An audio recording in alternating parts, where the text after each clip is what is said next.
Por otro lado, la comidilla en las redes sociales. Ayer eran el juramento que le hizo tomar el ex general Zorrilla Osuna al presidente Luis Abinader, que lo puso en una situación bastante engorrosa. Vamos a escuchar eso. ¿Jura usted darnos la oportunidad de nosotros ser parte del tren gubernamental desde ahora y también para después? Lo juro. Lo mío y ahora, júrelo. ¿Sabes qué situación tan embarazosa? Dice que sí, yo juro. Amables televidentes, arrancó el Telematutino 11, como siempre agradecidos del apoyo que ustedes nos brindan, ese público inteligente que nos sigue por Telesistema, por nuestro canal de YouTube Telematutino 11 RN. Buenos días, Jacqueline Morel. Buenos días, amables televidentes. Hola, Ramón. Muy buenos días. Buenos días, República Dominicana. Bienvenidos a Telematutino 11 en este martes 24 de octubre. Un día muy especial. Agradeciéndoles la sintonía de que estén con nosotros en esta mañana. Martes 24, muchas informaciones locales e internacionales. Y hoy vamos a hablar de un tema en la entrevista principal de relevancia mundial. Octubre se destaca el tema del cáncer de mamas. Y cualquiera diría que este es un tema femenino, pero este es un tema que es para los hombres y para las mujeres también. Sí. Y justamente dada la importancia que tiene, hoy hemos convocado a la doctora Angelina Taveras Ovalle, quien es cirujana mastóloga con una amplia experiencia y un gran currículum de preparación como para ofrecernos respuestas a hombres y mujeres de la enfermedad de los senos, de hombres y de mujeres. Y también, como cada martes, la doctora Luz Rosa Estrella nos trae su segmento dedicado a la familia. Así que bienvenidos todos. Ayer, en la rueda de prensa, más que la rueda de prensa, sino la participación del presidente con los periodistas, porque en una rueda de prensa se hacen multitud de preguntas. El presidente va con su agenda. En este caso fue el caso del dengue. Él negó que haya un maquillaje de las cifras. Yo creo que no hay un maquillaje, yo creo que hay atraso o un subregistro. Y lo que sí hubo fue mucha imprevisión. Normalmente el dengue para esta época del año tiene un pico, el dengue es endémico, siempre tendremos dengue. Y entonces hay que hacer campañas para que la gente elimine el agua, se fumigue. Tú estabas afuera para hace como 10 días, el colegio médico, la sociedad de pediatría dio la voz de alarma cuando llegó el momento que no habían camas, entonces ahí sí se salió a fumigar, se empezó a advertir, la campaña educativa, pero definitivamente hubo falta de previsión. Mira, Ramón, desde antes de yo irme de viaje, que fue en septiembre, hablábamos de eso. ¿Tú te acuerdas que antes hacían la campaña muy exitosa del cloro untado y el tanque tapado? ¿Te acuerdas? Y eso de sacar el agua de las llantas, de los floreros y demás. Y se hacían operativos masivos donde todas las comunidades se involucraban para justamente hacerle frente a lo que tú dices que es endémico. Entonces, mira, ahí hubo una mala planificación, porque esa campaña debió hacerse, de que sacaran el agua posada y demás con tiempo. Y segundo, es verdad que hay un subregistro, Ramón. Yo no sé si es un maquillaje o que le falta maquillaje, porque no están las cifras como son. Hay muchos casos que no están reportados. Tú decías que hay un atraso porque están hasta el 23 de septiembre. El tema es que hay muchísimos casos que ni siquiera están contabilizados. Y se ha convertido en un problema. Y han habido más muertes de las que se reportan ahí. Esa es la verdad. Sí. Eso da la experiencia a este otro gobierno, que esto hay que afrontarlo temprano. Porque a la gente se le olvida. Se le olvida que debe de eliminar las aguas porque se acumulan las aguas especialmente por las tormentas tropicales y de que hay que fumigar los patios. Hay que fumigar, hay que ir casa por casa, especialmente en la zona más deprimida, que es donde más acontecen los casos. Tiene que haber campaña para decirle a la gente, por ejemplo, que no lo sabe, mire, no le dé aspirina. Cuando hay síntomas, no puede dar aspirina, es peligrosísimo. Usted puede darle paracetamol, lo que nosotros llamamos Tylenol. Y así hay una serie de consejos que es muy sencillo, con tips en la televisión, en la radio, hasta en afiches en la calle, de preparar a la gente para esto que ocurre cada año. Mira, Ramón, y a veces el agua y donde se acumula el agua y los mosquitos a veces en recipientes inocentes y hasta en propias plantas que tienen ciertas características, sus hojas y sus ramas, y ahí se acomoda el mosquito que provoca el dengue.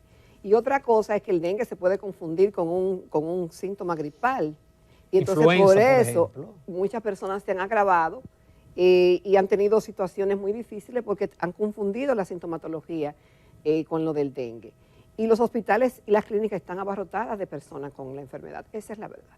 Yo tuve un par de casos cercanos que se pasaron 2 días buscando clínicas, no hospitales, porque clínicas grandes estaban llenas, no solamente de dengue, sino que todo un hospital o una clínica maneja multitud de males. En esta época usted tiene influenza, usted tiene gripe, usted tiene dengue. No, y lo caro que te sale manejar un dengue, espérate. Especialmente si es hemorrágico. No, y si tú vas al sector privado y si logra que te atiendan en el sector público, también cuesta. Por eso que la prevención siempre es lo más económico, lo más barato. Y la prevención es que no te pique el Aedes aegypti.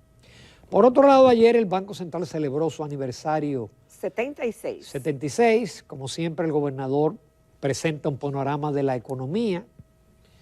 Por un lado, la buena noticia es que la economía creció 3.1 en septiembre, comparado con septiembre.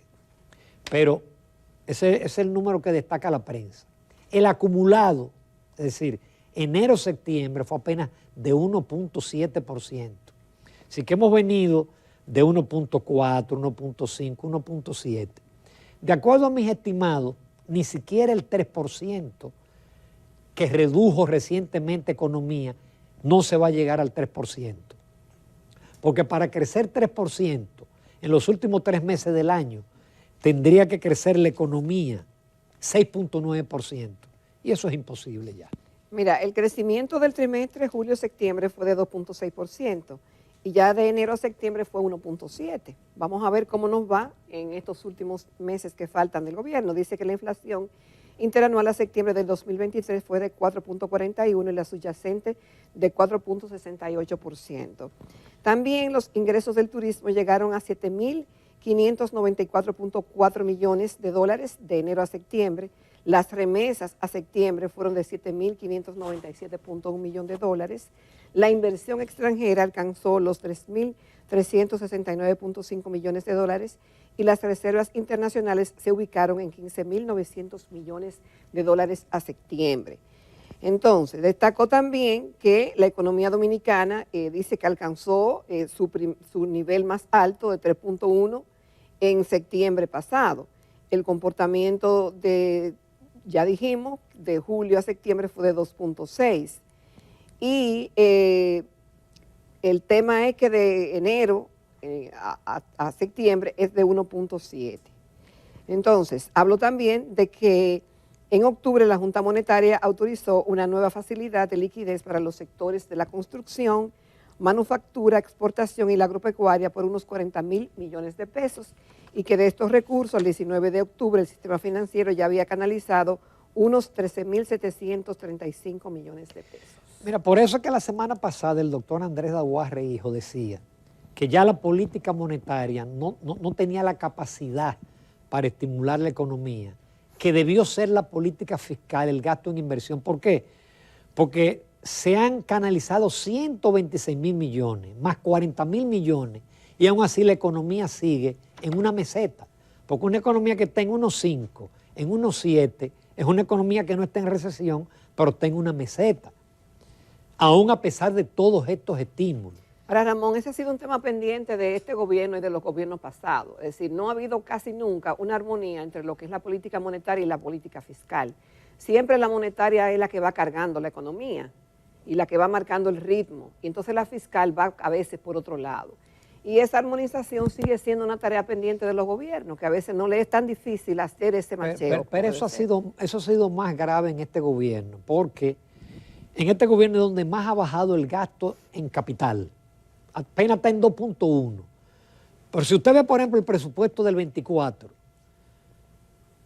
la parte dedicada a construcción es pequeñita en relación al gasto total de capital. Y además de eso, no se ha ejecutado.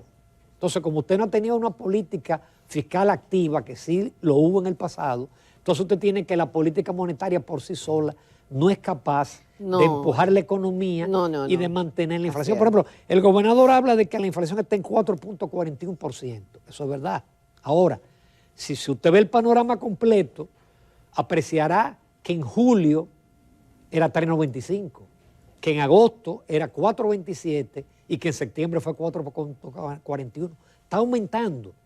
Por ejemplo, en los Estados Unidos la inflación era 6.6 en enero y bajó en julio a 3.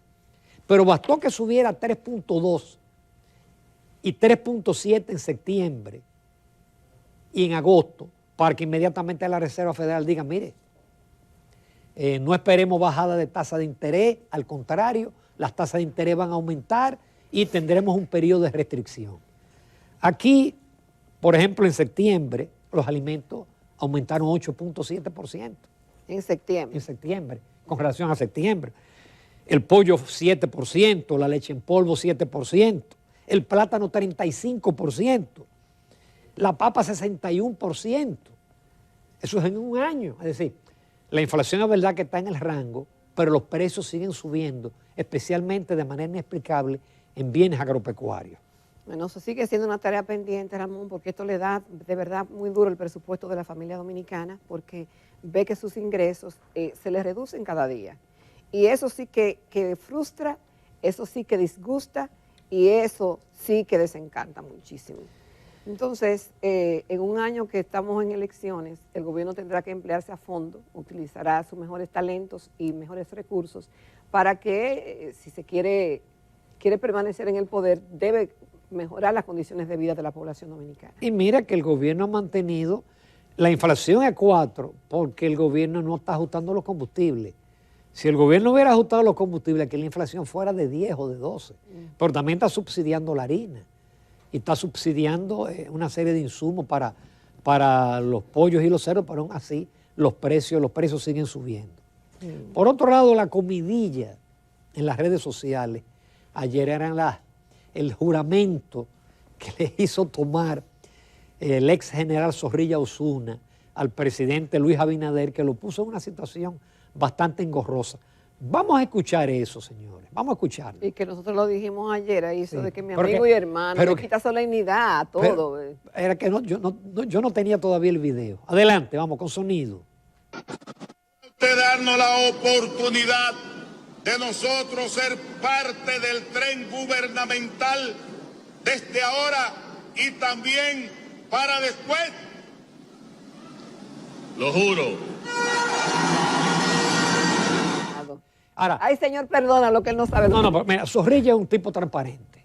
Porque él no habló ahí de programa, ni de estabilidad, ni de... No, lo mío. Lo mío y ahora, júrelo. ¿Sabes qué situación tan embarazosa? De que sí, yo juro que le voy a dar la botella ahora y después en el gobierno. Él dijo que fue la emoción del acto, fue un exceso de sinceridad, todo lo que ustedes quieran, pero él fue sincero, honestamente, porque cuando se hacen esas alianzas, y más cuando hay un partido en el gobierno, el que se alía siempre busca a algunas posiciones y de hecho el gobierno siempre le complace haciendo nombramientos, casi siempre, a veces no les cumple, por eso se van de un partido a otro, pero eso ocurrió, pero eso le quita solemnidad, le quita elegancia, le quita formalidad a la actividad política, que debe ser fundamentada en que yo te voy a apoyar porque me identifico con el gobierno por esto, por aquello, porque vamos para acá, cosas así. Hay que maquillar el discurso, pero claro, lo que pasa es que también hay que fundamentarlo. Hay que también, en el caso del gobierno, hay un historial de incumplimientos, aún con su propia base. Entonces, por eso Zorrilla quiso comprometer públicamente al presidente. Por eso es lo que se llamó hacerlo jurar. Es que ningún gobierno le cumple a la base, Ramón. Imagino. Siempre esos son los pleitos con los secretarios generales de los partidos y demás, porque lo que los ayudan a subir, después no los reciben los funcionarios en las oficinas, no le dan la cita, no le dan empleo, le piden currículums los marginan, entonces cuando viene la campaña los buscan otra Es vez. más, ni le toman el teléfono. No. Es más, cambian el número telefónico para que no los localice. Exacto. Pero también hubo gente, dirigentes medios y dirigentes que han quedado fuera. Que han quedado fuera definitivamente. Sí. Ahora es difícil cumplirle a todo el mundo. No. Como dijo una vez Danilo, ¿cómo fue? No hay sombrero para tantas cabezas. A tantas cabezas, exacto. Entonces, eso ocurre.